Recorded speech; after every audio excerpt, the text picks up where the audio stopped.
Boogeyman band coming round the bend. Is Boogeyman band. Is Boogeyman band. Greetings, my fellow Fright fiends, and thanks so much for dropping by the Horror Zone. I hope everyone's doing well. Today's video is going to be a comic book review. This is a comic book that I found out about mid last year, probably around the summer of last year. Found out that it was going to be coming out, and was really excited for it. It's based on one of my favorite horror films of all time, that being Tom Holland's 1985 masterpiece, Fright Night, starring Chris Sarandon, William Ragsdale, Amanda Burse, Stephen Jeffries, who I got to meet last year at Sinister Creature Con, and of course the late great Roddy McDowall. Back in the 80s, I was already a comic book collector. I had started collecting comics really at a young age, thanks to being fascinated by the Incredible Hulk television show at a very young age. I was about 3 years old when that show debuted. And I was probably about four years old when my mom got me my first Incredible Hulk comic book from 7-Eleven, when they used to have the comic book racks in 7-Elevens. Before there was comic book stores just blew my mind when those things started showing up in the 80s. Yeah, I had collected comics for a number of years when the first iteration of Fright Night as a comic book showed up, and that was put out by Now Comics in the summer of 1988. I still have every issue of that series. Here's issue number 1. I still have the little cutout that I cut out of another book that when I saw this ad showcasing that it was going to be coming out. This was actually coming out the summer that Fright Night 2 was shooting, you know, and this just reminded me of the final scene of the film when Charlie sees Evil Ed, or the eyes, glowing in Jerry Dandridge's abandoned house at the end of the film. So I was pumped. I couldn't believe that there was going to be a Fright Night comic book. And like I said, I collected all 22 issues. It was a fantastic run. They did do several 3D issues, because that's when 3D comics were kind of big, was in the 90s. The series ran from 1988 to 1990. Yeah, this was a great comic book series, and you know, they did do, like I said, they did do 22 issues. They also did an adaptation of Fright Night Part 2. So yeah, I have all of these, and also in 2018, which was really cool, Tom Holland put out this special Fright Night book called Tom Holland's Fright Night, the Peter Vincent Chronicles.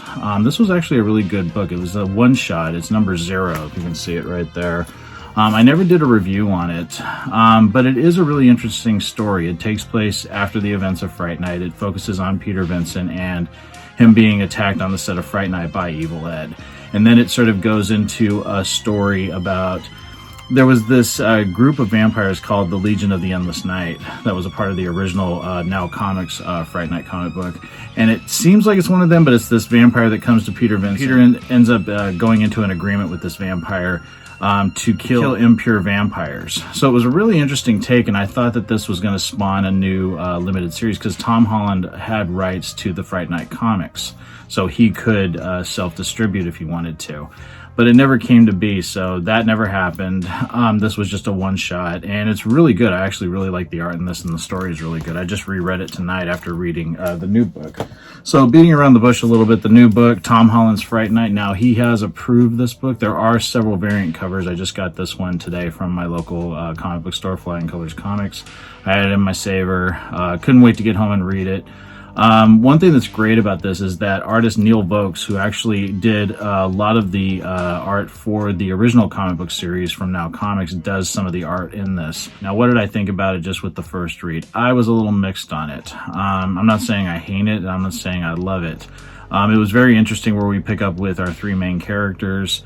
I wasn't really crazy about what they did with regards to some of the artwork in it, artists that are on it. So you have one artist doing several pages, then you have another artist doing another couple of pages. Some of the characterizations of the protagonists from the first film, as well as Jerry Dandridge, I wasn't really crazy about the way they were done.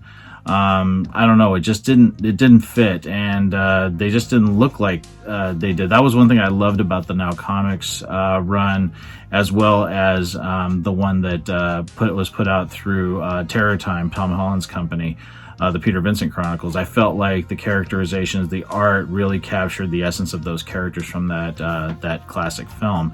And in this one, it was strange because Neil Vokes did there's a sequence in this that flashes back to the original Fright Night movie, and the artwork just really bothered me. The characterization of Evil Ed really bothered me. It didn't look like him. It didn't remind me of him. I don't know what they were going for, but again, that depiction of what happened in the first film coincides in this story with Peter Vincent at a book signing, reading his book and talking about what happened from the events of the first Fright Night movie. But where Amy is, and where I actually was more satisfied with where Charlie was in this book than Amy and Peter. So like I said, it's just a little jarring for me. I'm not saying I hate it, but it is interesting to see the take they're going with this, but Tom Holland has given his stamp of approval on these, so I'm hopeful that the stories will get better as we go along. This is just the first issue, part 1. I don't know how many books they're going to do. I know there are variant covers of this. I would like to get all of the variant covers. I really want to see the 3 main protagonists get back together. I think it's cool that Amy is going to be in this, because in the other Fright Night comic book, she was only in the first 2 issues, which just chronicled the events of the first film. Amy was not a part of the rest of the series. So yeah, if I had to give this one a rating on my scale, I would give Fright Night Part 1, Dead by Dawn, 2.5 stars.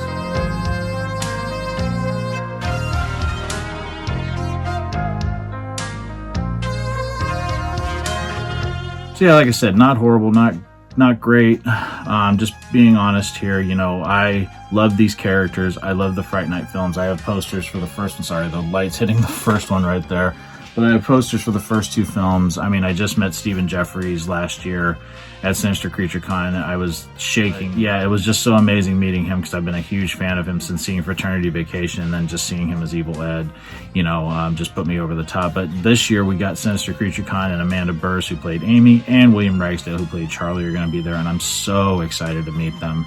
Yeah, and meeting meeting Stephen Jeffries last year, he signed my issue number 8 of the original Now Comics Fright Night series. I asked him, you know, I told him that I got that book when I was 15 years old, and it has his picture on it, a picture from the film, like a still, and I just said if I ever met him, you know, that's what I wanted him to sign. And I made that decision at 15 years old, and when I turned and at 47 I got to meet him and have him sign that, so it's pretty crazy. But yeah, this book is okay. Like I said, going back to what this video is about, the book's okay.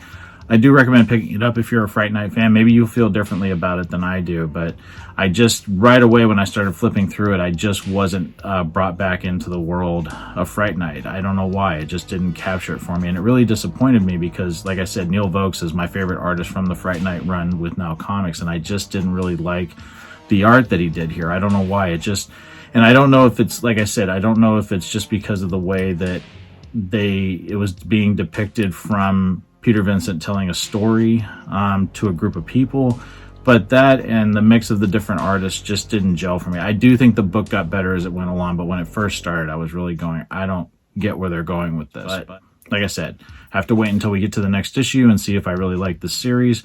So let me know if you guys have picked up Tom Holland's Fright Night from American Mythology Productions. I don't know. I haven't seen any other videos on YouTube about it, but I haven't really looked. So I'm curious if other people like the book, if they've read the book, if they're interested in seeing how this series plays out. I'm hoping it's not just a limited run. We'll just have to wait and see. So let me know if you guys are fans of this comic book, if you picked it up, if you're fans of the Fright Night film. I'd love to hear everybody's opinions. Thanks so much again for dropping by the Horror Zone. I hope everyone's doing well. I promise you there's some real good horror content coming up real soon. So take it easy, stay scared as always. Peace. Hey fellow Fright Fiends, just want to say thank you again for supporting Boogeyman Ben's Horror Zone. If you're brand new to the channel and you haven't yet subscribed, please hit the subscribe button down below, hit the bell notification so you're updated every time I drop a new video. I typically do this once or twice a week with new content. I've been doing this for over 11 years, and the horror genre is a passion of mine, and it really means a lot to me that I can share that passion with all of you guys. Thanks so much again for the support, and I'll talk to you again later. Take it easy, stay scared as always.